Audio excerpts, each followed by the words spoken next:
Okay, let me just get right into it. Thank you so much for joining us today for today's scope. My name is Ahmad Barber. I am one half of a photography duo called AVDM Studio. We specialize in bridging the gap between fashion photography and timeless portraiture. This installment in our scope series is brought to you by American Photographic Artists, also known as APA, and the APA Diversity Committee. APA is a not-for-profit organization for photographers who are primarily in the advertising, editorial, and commercial industries. APA's mission is to help photographers success through the establishment of community, education, and advocacy. I have the pleasure of serving on APA's National Board and Diversity Committee, which organizes and hosts Scope. Scope is a series on diversity and inclusion designed to help raise awareness and understand the challenges of our peers in the photography industry, while also exploring solutions to create better working environments. So to learn more about the Scope series and to watch our past series, visit apanational.org. Today's conversation is centered around creating safe and more inclusive sets for those working behind the scenes, but also in front of the camera. Through today's conversation, we will hear from various perspectives, their stories and experiences, and explore solutions to help talent and clients navigate more inclusive sets. So with that said, we would love to first have our lovely panelists introduce themselves. Let's start with Julian. Just tell us a little bit about yourself and give us a little bit of a fun fact about yourself as well. I am a born and raised New Yorker who currently now lives in Los Angeles, but my career is model. I do a lot of activism and actress. A fun fact about myself is that I love really fast cars. I love that. Yes, Thank you, Victoria. Would you like to go after? Sure thing. Hi, everyone. My name is Victoria. I am the founder and director of Kevlar Rose Agency. We specialize in model development and talent placement. I'm also a casting director, and I absolutely love it. It's one of my most impactful work. A fun fact, I just came up on my 1 year of being pescatarian again. Congratulations. Thank you. And last but not least, DeMonte. That's a little bit about yourself. So my name is DeMonte O'Brien. I am the mother agent and model scout of St. Clair Model Management. We are based in Atlanta, but have been in New York for some time prior to coming to Atlanta. A fun fact about myself, which I had on top of my head and I forgot. I would say one of the fun facts is my favorite genre of film is horror. Okay, well, it's the time of this recording is spooky season, so I'm sure you're having a great time. Yeah, thank y'all for answering. First telling us a little bit about yourself. To kick the conversation off, I would love to hear you all's definition for a safe set, or like what is it that would define a safe photo shoot or safe videography set, safe set in general for talent? Whoever wants to start first. Sorry. I guess for me, the first thing that popped into my mind is just communication. It sounds so simple, but that is, at least personally speaking, that is something that I hold very high when going on set, is to just have very clear communication of what's being done, what's expected from me, and just kind of the layout of the land, like where is the makeup section? Where's the changing area? Will there be a changing area? If there's not, can there be a changing area?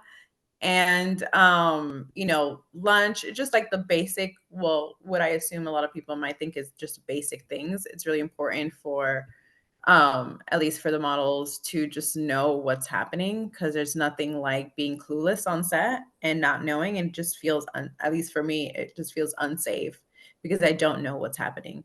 And I think that people need to give us a little bit more credit on on that kind of aspect of whole communication. And I know it's a very like high stressful environment sometimes, so that gets lost. But I think for me, communication is important. Also, just the basics of like, like I said before, when is lunch? Do I have the opportunity to go to the bathroom? Like, can the AC get a little higher? Just like things so that we can all just work together and get out as quick as possible. We don't have to be on set for 20 hours. And that only happens when communication is not, on top of mind. So at least that's the first thing that came into my mind when thinking about a safe space. No, I could have a whole conversation just about communication. So I really hear you on that. Victoria, Demonte, do you have anything to add to that? To add, I'll let you go first. You go first. I was going to say to add, not necessarily. That was really great. I think I feel like either a producer or a production manager should be the ones like to really show all these designated areas in the beginning. I think sometimes we get so lost in like making sure the producer understands what the crew is doing versus all the talent. And again, how she was saying, that's how like 20 hours can go by. Like that's a lot of, that's a lot. I mean, the models are still looking around like what's happening. Just designated areas. I think I have a full spill. Can we pause for 1 second? If I'm not mistaken, are your pronouns they, them? Or did I make that up? Great question. Wait, for me? I'm sorry. Yes. Oh, no. It's she, her. Okay, I was just making sure. I just didn't want to like have No, she, her. Thank you. Everybody's else's pronouns. Demonte. He, him. She, her. Okay, cool. I'll edit this out, but yeah, okay. Demonte, go ahead. Okay, I think I have a whole spill. As a mother agent, I feel like sometimes I can be a paranoid parent when it comes to models being on set. Whether mostly test shoots, but sometimes it can just be a range of things. But the main thing, as Jillian said, is communication. I make the models aware that if anything feels off, let them know that you have to either take a bathroom break or you have to check in with your agent. Because if they know that what they're about to do or what they're requesting to do is not what an agent would approve of, they're just going to back off of the topic without putting the model in the hot seat to feel like, oh, I never want to work with the model. It's going to be like, oh, I need to check with my agent, which is what they're supposed to do anyway. And the agent can handle it if there is some misconduct or misunderstanding. The changing area is a very important thing. I know with fashion shows, with it being 50 models with dressers and stuff, yes, there will be hands on you, yes. But as far as test shoots, it's not a big chaotic thing. So a model should definitely have a dressing room. But even still, like something always in my head, like what could go wrong in this situation?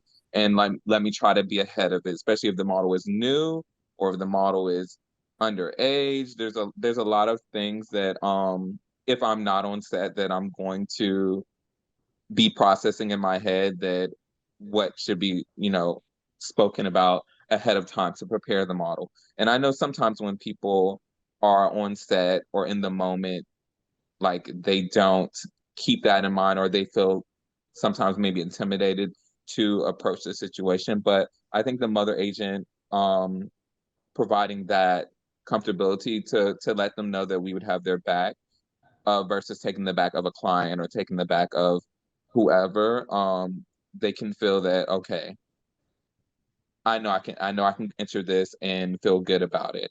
I'm upfront with models because I mean it's an underlying thing, but I think it's a well-known thing that sex, drugs, alcohol, all the other stuff associated with modeling it's not a myth, but it's just a way to navigate it because in every industry there'll be people that have an abuse of power or that just they're not in it for the sheer creativity or the sheer career of it. So it's just to be upfront with people because unfortunately that's the way the world works, not just the way the fashion world works. But let them know they have someone in their corner. Yes, 2 snaps in a circle. Thank you so much for sharing that. I mean, I think, as we are hearing, there are so many moments where people or talent, you all yourselves, may have encountered those moments where, safety has been questioned, or, there has been moments where, you've seen someone else, who have maybe had that experience. In your field, could you share maybe an experience where you or the talent you manage have felt unsafe on a job or on set, and just talk about maybe how they navigated that experience, and or how did the client respond in those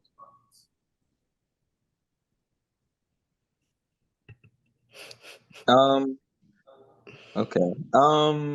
I don't think I have too many firsthand things when it comes to the actual jobs of the industry, but when it comes to parties and things that happen outside of the actual job, I think that's where problems arise, because it's not only the client, the model, and the team. There's other people that had really nothing to do with the show also in attendance. And in Europe, someone that I don't represent him anymore, but he's still a model, or they're still a model, because I believe they're non-binary now. Um, they told me that somebody drugged them in a club in Paris. They didn't actually tell me who it was or what association, but they said someone handed them a drink, and then they started, feeling like something was off. And fortunately, they immediately went to the front entrance of the club and just sat with the security guard until it was safe. But that is one that sticks out to me in my mind. And it didn't have anything to do with an actual job, but the other things, I guess, that people expect models to do as far as networking, those lie the dangers I feel in the modeling industries, when there's so many people involved, um, and there's so many aspects involved. A lot of young people, love the aspect of free drinks. Some of them, quite honestly, should not even be legally drinking. But you, as well as Europe, is the age for drinking is lower than America. So there's a lot of things that are different and new to people coming from America going to Europe or going somewhere else, that we're not used to here. So I had a booking for a model. It was a few years ago, maybe like 5 years ago. It was her first runway show. And I find it interesting for certain, I love designers, and certain clothing pieces can be very, a little skimpy in a sense. And this model, she was of age. However, I think it's like the communication around people who are on set, as Demonte was kind of sharing. There are some people that are on set that are not even a part of this booking. And an incident we had happen is pretty much, as she's like, I think putting on a shoe or something, one of her breasts come out, and the photographer or photographers are in the back and they're just shooting behind the scenes. But now this behind the scenes is also published online. So of course, somehow this gets the image gets to her. She's freaking out. She's at school, during exam week and things. And I'm just, calling everyone I can get to get this press offline. And that can be stressful when it's like, you're not like, it's not like you're 30, and you're like a bit more comfortable with that. You're still like in your early 20s, like you're probably still a teenager at that time. So you're just not as comfortable, but also the fashion industry kind of demands you to already be comfortable in those spaces. So it can be interesting, but I think communication on set, as far as a designer or the producer, like I know what my clothes look like. So everyone that's going to be on set, here's the age range, just be mindful. I think just having more empathy and communication, especially for producers. Yeah, I mean, I can only speak about like being in front of the scenes, and I unfortunately have been doing this for since 2014. So there's been a few times where inappropriate behavior has definitely ensued on set. And it could be as small as like the light fixtures not being well placed and feeling unsafe there. Or, you know, literally asking where the changing room is because there's no sight of changing room whatsoever. And it is expected to like change right away because you're a model. So you should be fine with your body and, you know, and it's going to be quick and no one's going to see it and it's fine, you know? And so that's not a safe environment whatsoever. And there's definitely, you know, we're all human, and even if we have like thousands of years in our careers, there's, you know, we're humans and we have emotions, and you know, people will look a little too long than they should look. So having that space of changing area is very important. There's also situations of like just language, you know, photographers just saying really rude things about your weight or about how good of clothing fits is also very unnerving, to have a really grown ass person just explicitly talking about like how great this looks on you, and now it just feels really uncomfortable, so now your whole demeanor changes and you can't, you know, do your job because now all you're thinking about this person is being really creepy right now. And that has been unfortunately something that I've personally experienced in the past. And it's hard, you know, it's hard when you're young, even more because you feel like this is how it's supposed to be behind the scenes. You know, like this is what you're trained to do, to swallow all these situations and not talk about it, not even with your agent. So even, you know, just repeating, like we're all saying right now, communication is important, and feeling safe on set is so crucial to even the photos coming out great, you know, or the video or whatever you're shooting. And also to point it out when someone is misbehaving, you know, to say, hey, this is really inappropriate. You know, mind you, it takes a lot of experience to get to the level of literally calling them out on set. um, but I think if, you know, if you have the privilege of having your agent or somebody with you, if you see an action happening, to say it, to say, hey, this is inappropriate. We're all grown adults. We can take that information, you know? And at the end of the day, the job needs to be done. And, you know, either you will never get hired again, ever, or we learn for that and move on. I hope that answered the question. No, it really did. This is a little bit out of sequence in terms of the question that I was going to ask, but I think it's important for the area of the conversation that we're having. I think communication is very important in navigating any workplace, let alone such an intimate space like a photo shoot where, you know, like you're saying, you're having all of sometimes this is the first time you're seeing people, this is the first time you're interacting with certain people, this is the first time you're learning about certain people's spaces and things like that. What are some tips or ways that you have, you know, your agent has talked to you about communicating, or how you've empowered the talent that you manage to kind of speak up for themselves and really rally for themselves on set when they've seen, you know, something happening, or, you know, either they're the person that's happening to, or they're seeing it happening around them? I'll I can start answer with. that really. Oh, go ahead. Victoria. Thank you. I really like that you said, you know, which are some ways that your agent speaks up for them or the model speaks up for themselves. I always tell my models, just ask yourself, what would Victoria do? You know, Victoria is going to speak up. What would she do? But I tell all my models all the time, we have a, you know, kind of a test shoot or a shoot game plan. If you feel anything off, if, you know, if your intuition, anything feels off, absolutely take that release form, whatever paper they're trying to make you sign, grab your phone, go to the restroom, and immediately call me. I am always on call when my models are scheduled on a booking. Just, you know, especially like the models that are just in their starting days, I want to make sure that, you know, I'm there for them as a mother agent.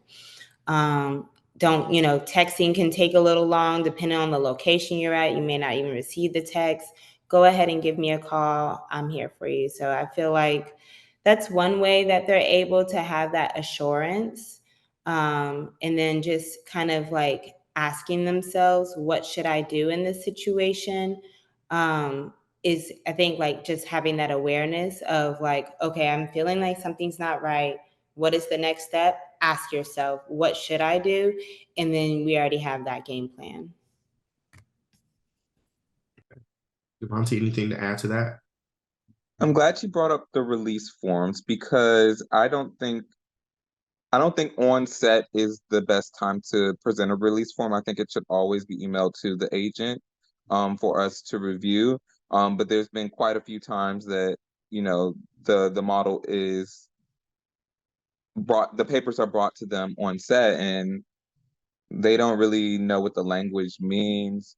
They don't know what perpetual usage or like if it can be sold. Those things need to be reviewed by the agent. So that's definitely something that has happened, but it doesn't happen often. So sometimes I even forget to communicate if there's any paperwork, you know, let me know. But most times they will let me know.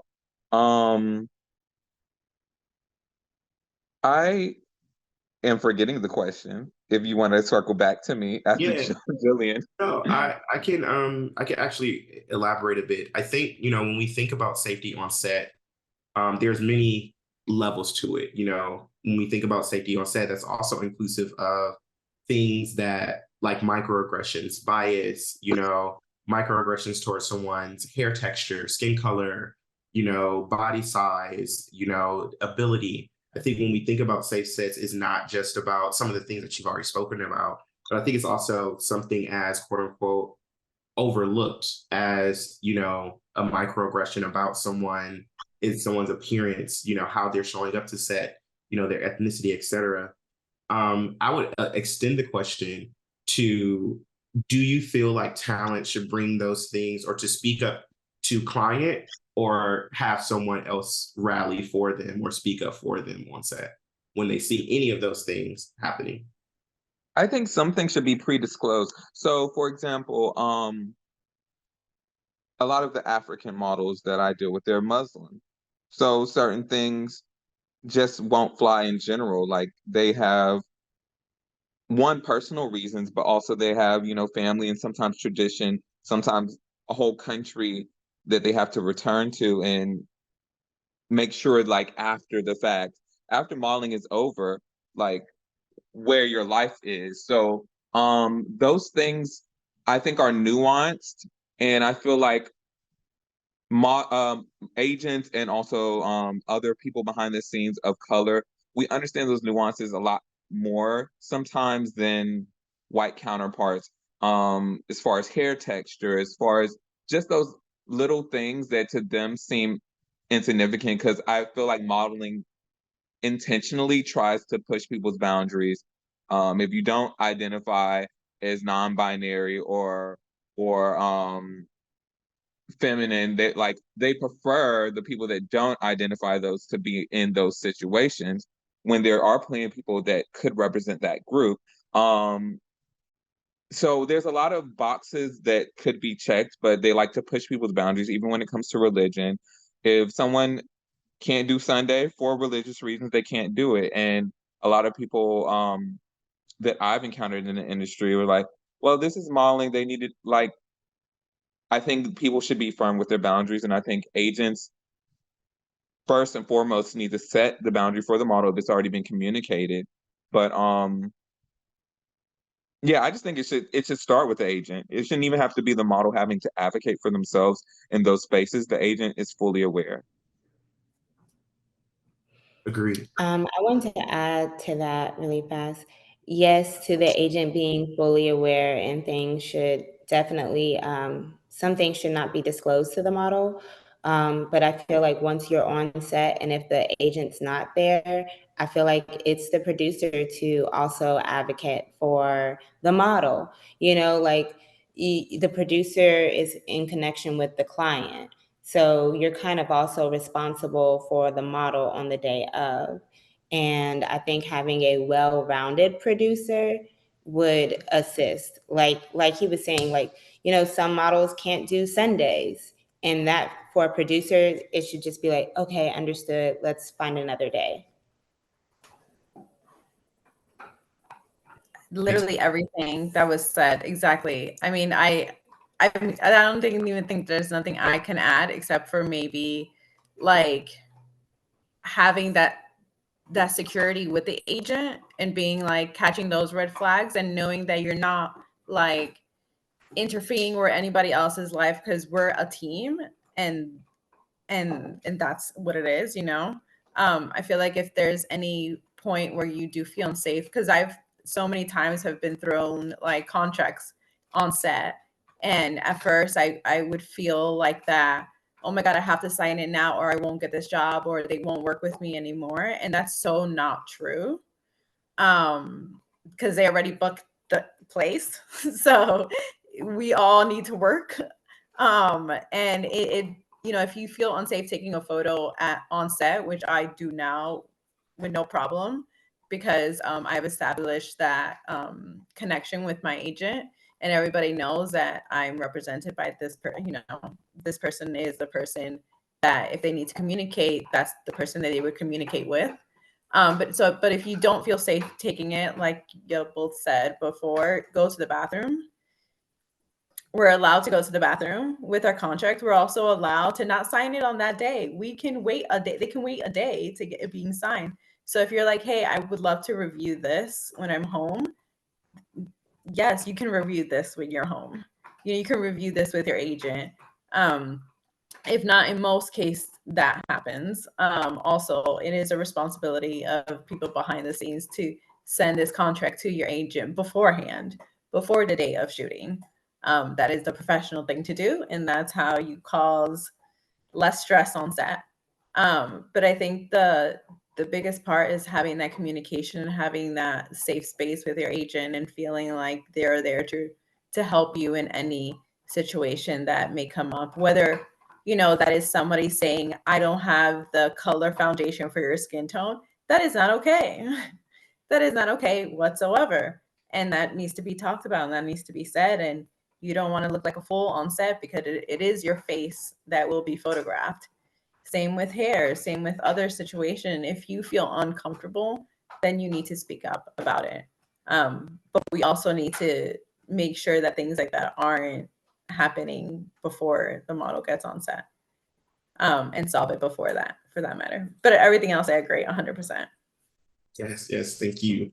I think, you know, we're in this landscape where brands are taking steps, though small, still steps, we must acknowledge, to include more diverse talent. And I think, you know, the idea of including talent can lean on the side of tokenization and commodification when you are just using them for their likeness, but probably not really trying to include them, not really like thinking about, you know, their well-being, thinking about their feelings, thinking about, you know, their safety, as we've been talking about on set. If you could speak directly to clients or brands about some of the deeper meanings of creating safe spaces that they ignore, what would some of those things that you would say to them that they need to think more deeply about as they're beginning to expand and deepen their representation that they have on set? I, if if you want me to go, I don't.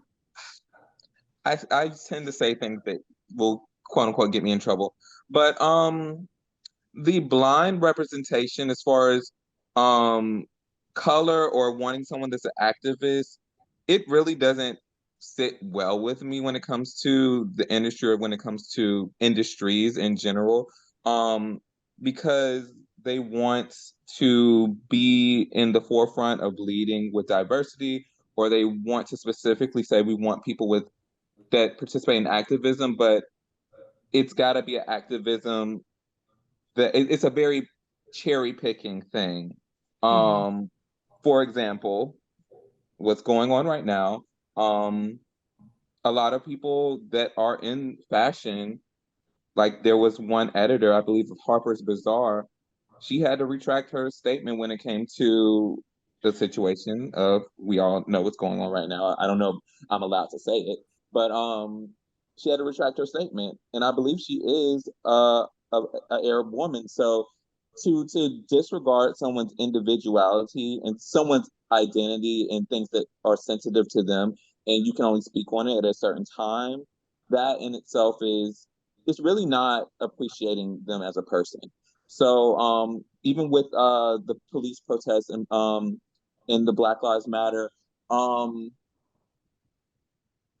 before it was a thing to speak out about it, I was posting about it because, of course, it's resonating with me because I'm Black. So why wouldn't? But I did, get the negative backlash and losing followers for that. But I'm Black first and foremost, so I have to stand on what my identity is and what the issues that relate to me. But when it became, I guess, a popular thing to do with the Black boxes or the all Black photo shoots and stuff, it takes the heat off of them for just a moment, and that's just weird to me, to be honest. To be honest. So I find an issue that I don't feel like most clients are genuine. Speaking of which, Jillian, I think I met you at Chromat, but Chromat's they're very much sincere in their diverse approach, and they did it before it was even the thing to do, years ago. So there are clients that are true to that brand, true to being the voice of underrepresented people, but it's few and far between, to be honest. I would say I just want to piggyback on those Black squares. That was such an interesting time here in Atlanta. I certainly tried to reach out to a few agencies to say, hey, if you're supporting this movement, let's go out, do this peaceful protest here on Peachtree or whatever was happening. I just tried to invite them, literally be inclusive, like come with us, and this other agency, like let's do this together. And it was crickets.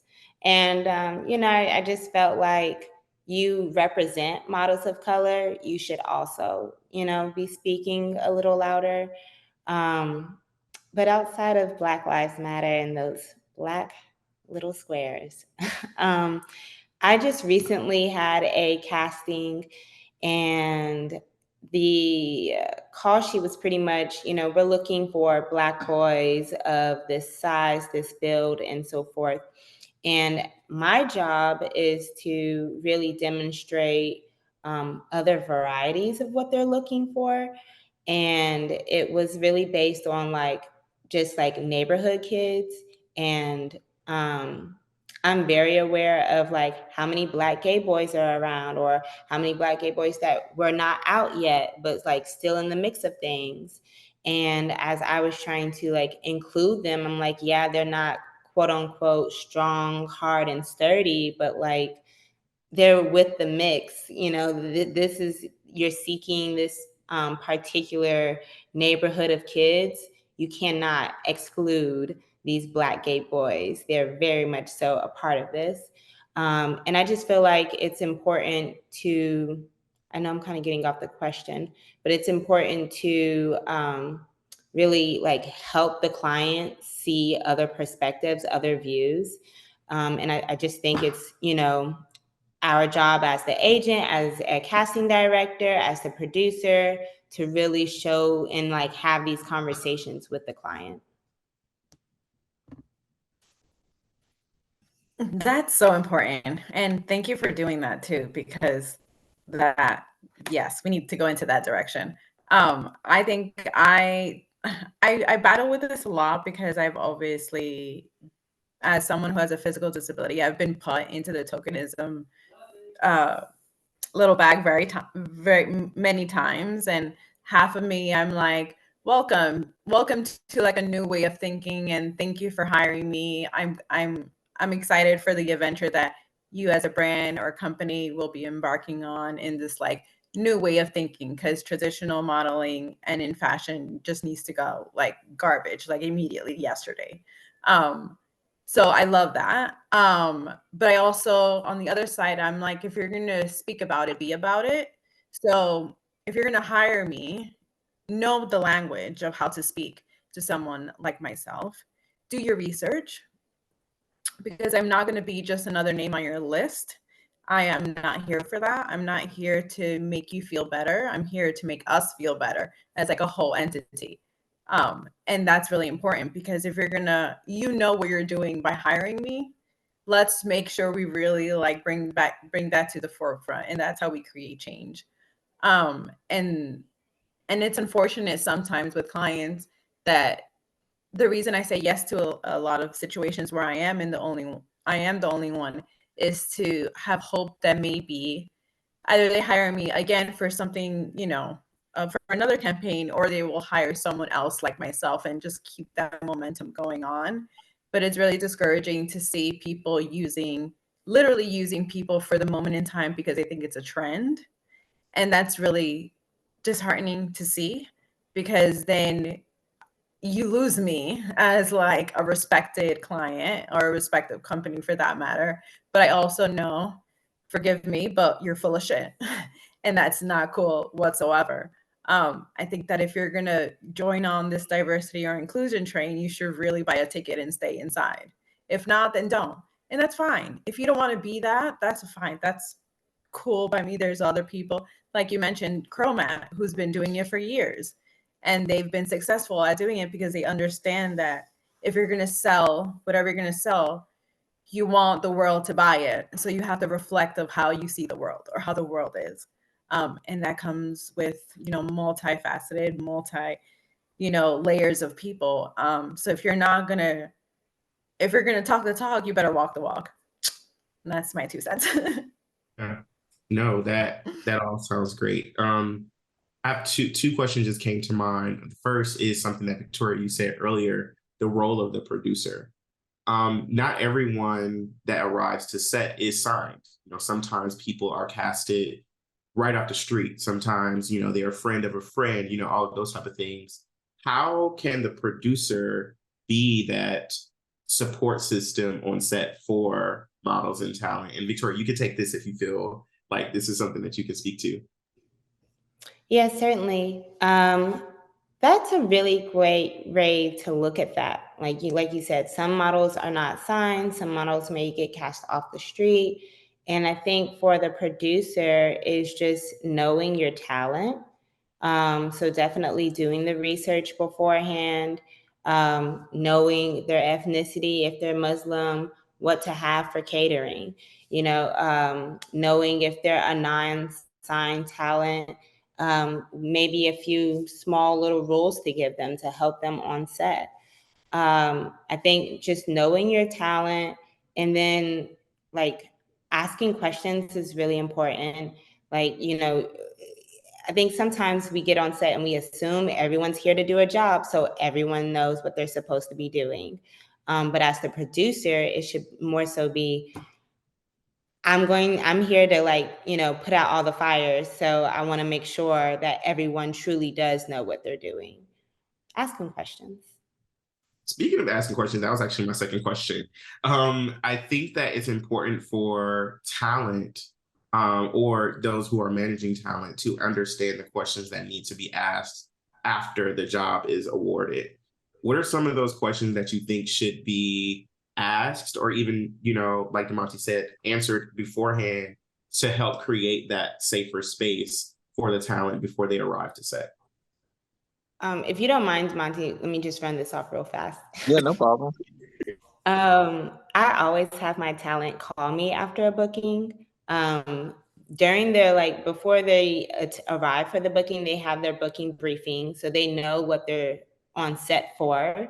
But then, some clients like to try to get away with things. And let's just say you're there for e-commerce and now you're doing video work. Call me after the shoot and say, sometimes the models, they're just so excited. So they're like, I did a video and this is what it was looking like. Oh, you did a video? For how long? I need to know all the information, all the details, so we can go ahead and have this beautiful correspondence email and get that going, because the models unfortunately may not know. So I feel like it is a little tough to know or to share what questions they should ask, because then it's a part of just, I don't even want you handling that or stressing about it. It's the agent's job. But I think just having communication around it. So just call me and let me know all the details of what happened and how you felt safe and so forth. Back in the day, they used to do like model cards, and that was really cute. I tried to do that, but it didn't work. Demonte, anything to add? So to piggyback off of like even doing a video extra, sometimes the model stayed over the time that was agreed upon with the day rate. Those things that models aren't necessarily, taken hold of because they're not paid hourly. They're paid, sometimes a flat day rate or a half day rate. But if it goes over like those renegotiations, I call models after everything just because I want to know. Okay, what? Because a lot of times, sometimes let's be honest, we're not even sent a mood board. Sometimes we just know it's a test shoot about to happen, and we know if the model needs to bring certain things. Of course, we can say, okay, nothing like underwear or implied nudity, stuff like that. We can set those boundaries. But as far as the actual direction of the shoot, sometimes we just don't know, especially when it comes to test shoots. We know what they're looking for, and that's that. But to find out, okay, what was the makeup like? What was the outfits? What was the situation? Most of the times we'll know from the call sheet if there's multiple models on set. How did that feel for you? Were there two models at one time, three models, a whole group? What was the interaction? And quite oftentimes, shooting with a group can be even more intimidating than shooting alone. So just talking to them about the experiences because you have to walk them. It's a learning by action thing. I personally don't believe you can learn how to model at a modeling school. It's you learn it as you go. So it's talking to them about that experience to inform them of the next time how to even be more, how to not have that deal type of approach. Sometimes it's just seeing the test sheets and you point out, okay, you look stiff. What was going through your mind, or even seeing if they get a video, that they're visibly uncomfortable, even if they didn't say it. Like if they're not, you can tell. You can just tell when someone's not giving their full, attention, or there's an out of body experience, or there's something reserved. So it's just having that talk with them about it. Then it might even be something personal going on in their life that cause them to not be at their best. But it's just making sure that they know that they can talk to you about it and that they're heard about it. So that would be my 2 cents on it. Jillian, you had talked about, you are a model, that has a disability, and when you arrive to set, what are some things that are there things that you wish people would ask more about that they don't? And are there things that more blatantly let them know, like, in working with me, I need to make sure that these things are addressed before I arrive to set? Yeah, I mean, with my agent, at least, or my manager for that reason, because I've gone through so many horrible moments and great moments and things that worked and things that didn't work.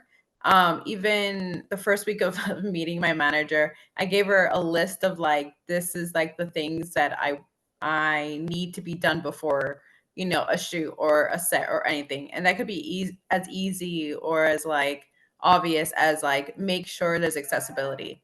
As far as like, are there steps? Where are the steps? Is there an accessible bathroom? If there's not an accessible bathroom, that's fine. I need to know that because I'm able to like walk to, but where is it? And also just like, cables on the floor, make sure like at least I can maneuver around with my chair. My chair can't be carried because it's like 400 pounds. So I'm not trying to fight anyone being like, no, we can help you. Like, no, like I'm going to kill you. You need to know that. So, but there's also, like we've been saying, there's some things that are, unexpected that happen. And it's just keeping that like open communication on, language. I, sometimes there's moments where I am called not by my name, but by my diagnosis, and that is really strange. When people do that. I always call my agent just because I love giving tea. So I always call my agents after the set and let them know, like, hey, we didn't discuss that there was going to be a video aspect about this. Can you mind double checking that? Because that could also mean like, oh, now they're gonna have to pay for that. We didn't talk about video. Oh, well, now you're gonna have to pay because you put my model in a situation where she felt like she had to, because there's those weird moments where all the insecurities and all the like the weird politics come into place and they try to catch you. Like there's many times where they've caught me and I had no idea what to do. And then my agent's like, well, they either pay you or they have to delete that, you know um so situations like that, but I always try to do my best to talk to my agent beforehand. And if not on set, I mean, now I have the privilege of being outspoken and knowing my place and knowing my worth too. And knowing that a lot of people love to try it and that you just have to kind of stop it before they do. Yeah. Now, throughout this whole conversation, we have left out like maybe a very important element of set, and that's the photographer. How is it? What would you suggest photographers do to stand up and help and rally for the talent that they're working with? How are they able to create and further amplify the awareness that they need to have on set to support the people that they're working with? Any tips, anything's coming to mind there? I think as easy as introduction. I know I've been on set where I find out who the photographer is like the second I'm getting on set. And that's always weird because I never like the photographer could be anybody, when you're walking into a crowded room, and it could be, if it's a test shoot, obviously if there's a makeup artist, if there's a stylist, if sometimes there's not. So it's a clear the person who's holding the camera, the person who's setting up is usually the photographer. But when you have like 50 people on set or whatever, it's sometimes hard to even know who the photographer is. So it's really important to, the client beforehand. You know who's going to step on set. The model, very rarely do I know who the photographer is unless I'm literally told or read it on the call sheet if I get the call sheet, and because I'm who I am, I thoroughly search who the photographer who I'm messing around with, who's going to be, but yeah, I think it's really important to do introductions. And also, I mean, this goes for, whether you're a photographer or not, but if something feels shady on set, I think it's important to say something, to call it out, to like make sure that we're all in a safe environment working. And that goes even if the photographer is weird and shady as well. Someone needs to speak up about it, because we want to make this a successful shoot and we want to make this a safe environment. And the only way to do that is that if the team is teaming. But if the team is not teaming, the photos won't look good. You said something really important. If you get a call sheet. And I think that narrative needs to stop, even for test shoots, because why do we have a model traveling somewhere just based off a text message of the location? The call sheet is really important to know who's on set. That's a part of your safety. I always make sure that my models, they do their own little Google research of everyone that's going to be on this call sheet. So when you walk in, we're really big on greetings. So you know exactly who the photographer is. And Ahmad, that's a really great question. I feel like the photographer is also next in command after the producer. And I don't think we should be skipping steps of, oh, well, I just got the call sheet last night. So no, I have not looked at my talent. I've been focused only on what I need to shoot and so forth. I get it. But at the same time, you have to have that connection. You want to have great energy on set. It just needs to be that synchronicity. And I think that will happen if we are not missing the step of the call sheet. I feel like things happen when we miss that. I'm trying to think of what's not covered. I think it would be great to come from the perspective of test shoots. I know that's kind of like come up quite a bit where there isn't this big team and it's kind of just the photographer and talent, or the photographer, talent, and a very small team, where does the responsibility fall then? Like, how does the photographer really step up in those type of spaces? I could I could speak to that. So from my experience of a shooting with you and Dante, what I can appreciate is when y'all had a movement coach there. Not everybody needs it, but as a photographer, I think sometimes you're dealing with sometimes people that have been doing it for years. Sometimes you're dealing with someone that's literally just been signed off the street maybe a day or so ago. So I think understanding the level that someone is, one, in skill, but two, mentally, if they're just thrust into the situation, understanding those things.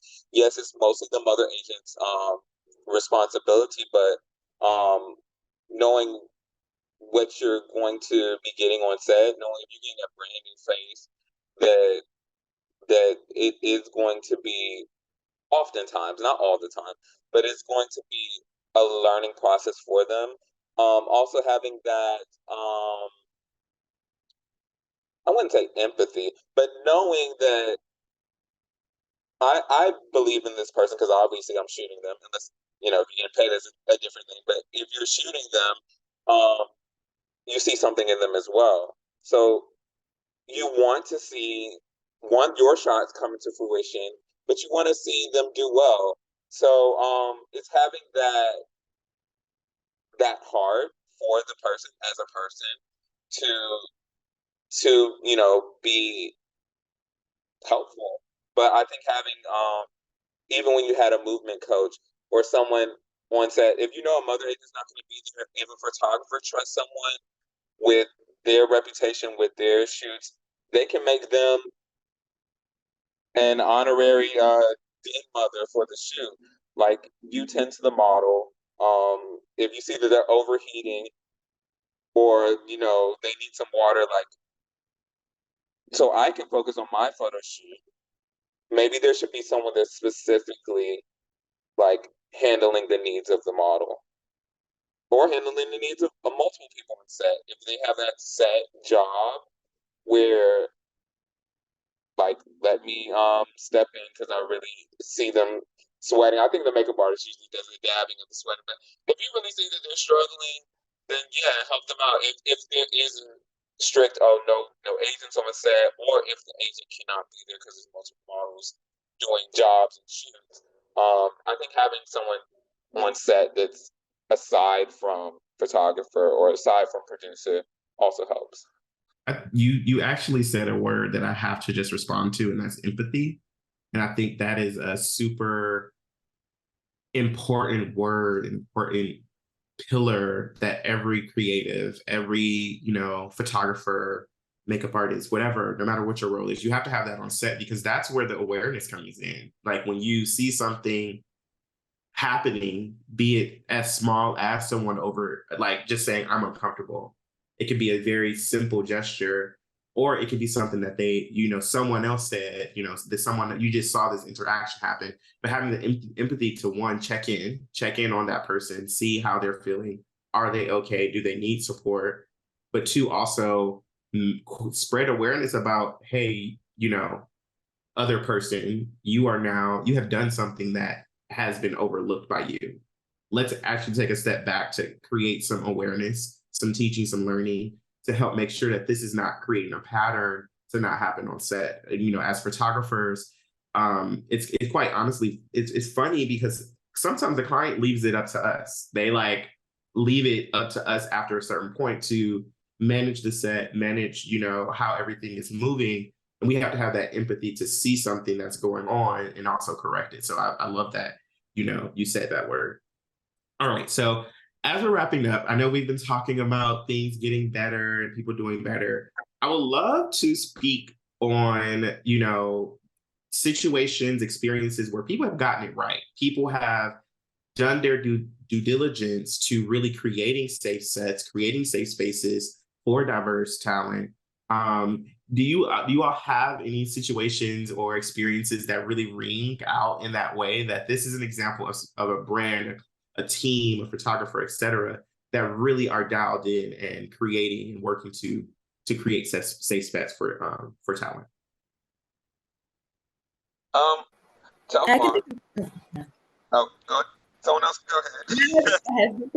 go ahead. No, go ahead.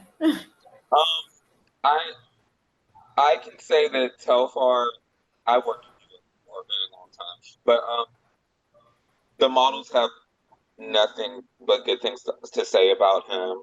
Um, it's just also a family that he creates, and it extends into the G2 and Ian. I would say that's one of the top highlights as far as clients. Someone that gets it right. Um, yeah, I'm just gonna say that. I think that's the only one I can stand on right now. Yeah, I love that idea of family. That's a really, great element to create. That's something that we like to do in our sets too. Jillian, what's an example of someone getting it right for you? No, Telfar is actually really good. It wasn't the first thing I thought of, but I've heard so many amazing things just about like feeling like a community. And I think that's so important because the work is being done behind the scenes, in front of the scenes, next to the scenes, around the scenes. It's just like everyone's doing their job because they love their job. And I think that's when you love something so much, less things start like messing up because everybody's on it. Personally speaking, for me, I've worked with Target a few times, and not only have the sets been super friendly, as far as accessibility goes, the language is down to the nine. Um, the food is like the best food ever. I'm very foodie on set, so I sit right next to the food all the time. Um, but even like things like getting paid, they're always on the invoices. They're always, if it's net 30, it really is net 30. It's not like, oh, the mailman didn't come by today, so it'll be a couple more weeks, or oh, I'm sorry, I didn't see this email because it got put into my spam. Like, okay, no. So even to that has been amazing. They also have hired a lot more people in a diversity group where it's not the same type of person all the time, and I'm really grateful for that. um I can also speak on the behalf of like television sets. The television that I had the privilege to be on, there were situations where, because it was multiple sets in a set, there were ramps that were literally built on the spot because they forgot for some reason, and things happen because you forget, um, that they need to build the set, and they made sure that even before I like took a breath to say, hey, how do I get up here, the ramp was done. And I think that's really important, just to be very aware and knowledgeable of the team that you have. If a makeup artist needs a makeup station, how can we solve this problem instead of like being frustrated about it or stressing out about it? It's like, okay, how do we figure this out as a team? How do we get the makeup artist set to, if we have to build one, we build one. If we have to like figure it out, we figure it out. But I think when the team like sticks together and wants to create beautiful art, it happens. We just all have to be in on it together. And that's important. And that's the best sets I've ever been on, is just people not only loving what they do, having empathy of other people as well, but also like figuring it out. We're creatives. We love figuring shit out. And that's like the funnest sets I've ever been on, is when people are just MacGyver things together and they're like, at the end of the day, these photos are going to look killing. Like they're going to look so good. Because like Telfar, they're like a family. They figure it out together, and creativity comes from magic. And that's the kind of magic we need on set all the time. Period. Truly. I can't think of a specific set right now, but I will share a dream set of safety. First is knowing your talent. I'm going to always speak about the client and the producer. Know your talent so you know how to cater to them. You have to be aware of their needs. And of course, like going ahead and speaking to the agent about anything specific. Crafty. because we love food. I feel like crafty obviously needs to be something on the healthy realm. Like, yes, like let's keep it there. Having those designated areas, very important. Music, keep things lively. And Demonte was saying, like, I love that Telfar is such a family base because you can see it in the final images. You can see the love, you can feel the good energy. And I think sometimes, people, we get on set and we're just like, I'm here to do a job, but a smile. No, like really be a hug on set. And I love when a photographer is laughing. When they are having the best time, I know the shoot's gonna be great. Like everyone else is good to go. So I love when that's happening. Oh, that was a great sum up. I just wrap everything up. I think, one, thank you all so much for y'all's perspectives, dropping all of the gems. I think like the biggest thing that I'm taking away from this conversation is that we all have to be more thoughtful on set, no matter our role. And I think a part of being thoughtful is thinking about the details that you have normalized that, but somebody else may actually need you to think about that detail. Like even when you were saying about food, we need to think about dietary restrictions, not just for health reasons, but also for things like religion.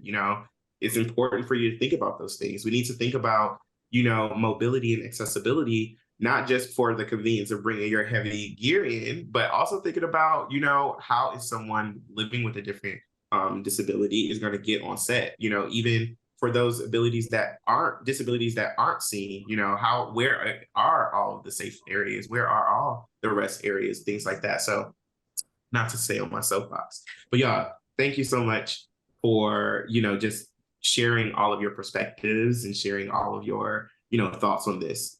While we close out, everybody kind of tell, the APA community where they can find you, where they can support you. We can start with you, Jillian. I'm pretty heavy on Instagram, and it's just boring. My full name, Jillian Mercado. And that's where I pretty much post all my work and things like that. Victoria. You guys can find me definitely on Instagram. I am XO Victoria. And I'm always in the email. And Demonte, the world traveler. So my Instagram is Demonte St. Clair. So my first name and St. Clair, the agency. And the website is www.stclairmodels.com. So that is where you can find me. All right. Well, thank you all so much for being here. And thank you for those of you who have tuned in. Again, to learn more and watch more of the Scope series, please visit apanational.org, and we'll see you on the next one. Bye, guys. So much fun.